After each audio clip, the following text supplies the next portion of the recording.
وقار کو برقرار رکھتے ہوئے کیا اب جسٹس منصور علی شاہ صاحب ظاہر ہے ناراض ہے، وہ پریکٹس اینڈ پروسیجر کمیٹی کا حصہ نہیں بن رہے تھے، آپ کو لگتا ہے اب وہ بیٹھیں گے نہیں، اس میں اب آ تو جائیں انہوں گے؟ نے قبول کر لی. ہاں دیکھیے اب اس جو کمیٹی ہے جو مقدمات فکس کرے گی اس میں ان کو شامل کر لیا جسٹس گیا. منصور علی شاہ بھی ہوں گے، منیب اور اختر. منیب اختر بھی ہوں گے، بلکہ جسٹس منصور علی شاہ صاحب نے جو خط لکھا، یعنی جب قاضی صاحب کے ریفرنس میں شرکت نہ کرنے کا جو جواز دیا، ہاں جی، وہ بھی بڑا سخت الفاظ استعمال کر لیے. آپ نے اپنے کالم میں بھی قاضی ذکر صاحب کیا کا اس اپنا کا. وقار تھا اور ان کا اپنا وقار ہے. ٹھیک ہے، اختلاف کر سکتے تھے، تنقید بھی کر سکتے تھے، تھوڑی احتیاط بھی کر لیتے تو کیا بری بات تھی. آپ دیکھیں، آپ سخت سے سخت بات نرم لہجے میں کہہ سکتے ہیں، اور نرم سے نرم بات سخت لہجے میں کہہ سکتے ہیں. بے شک. تو ہمیں تو ہماری تو تربیت کیا ہے، ہمارے والد صاحب نے کبھی ہم کو تو کر کے بلایا نہیں.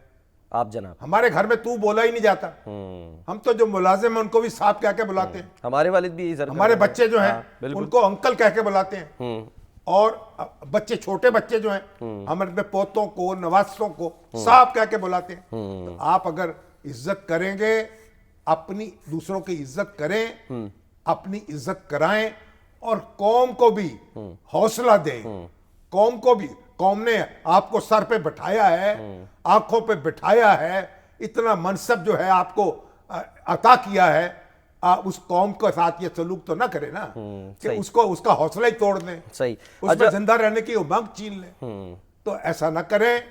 ایک ایک لفظ تول کر بولیں، ایک ایک قدم سوچ کر اٹھائیں. پھونک کر اٹھائیں. آپ سے بڑی امیدیں ہیں، آپ ہمارے بڑے ہیں، بڑے بن کر رہیں. چلیں. اچھا سر، جب 26ویں ترمیم ہو گئی تھی، ہمارا اب یہ ہے ایک اچھی شروعات ہوئی ہیں. ٹھیک ہے. اور افریدی صاحب جو ہیں ان کو بلکہ داد دینی چاہیے. اچھا. اور انہوں نے جو اپنے ریزے جوڑ رہے ہیں اور ایک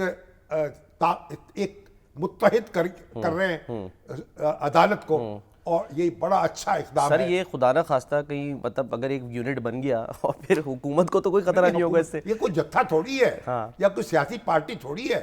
اختلاف ہوتا رہے گا قانونی معاملات پہ، آئینی معاملات میں مختلف رائے ہوتی رہے گی. صحیح. لیکن نہ تو عدلیہ کو سمجھنا چاہیے کہ وہ کوئی اپوزیشن کی جماعت نہیں ہے. عدلیہ اپوزیشن پارٹی نہیں ہے. عدلیہ تو انصاف دینے کا ادارہ ہے.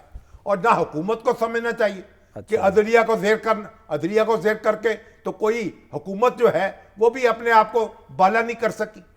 تو نہ عدلیہ کو چاہیے کہ وہ روپ جمانے کے لیے سمجھے کہ بس یہ منصب ان کے ہاتھ میں آ گئے. نہ حکومت کو چاہیے کہ وہ عدلیہ کو زیر کرنے کے منصوبے بنائے.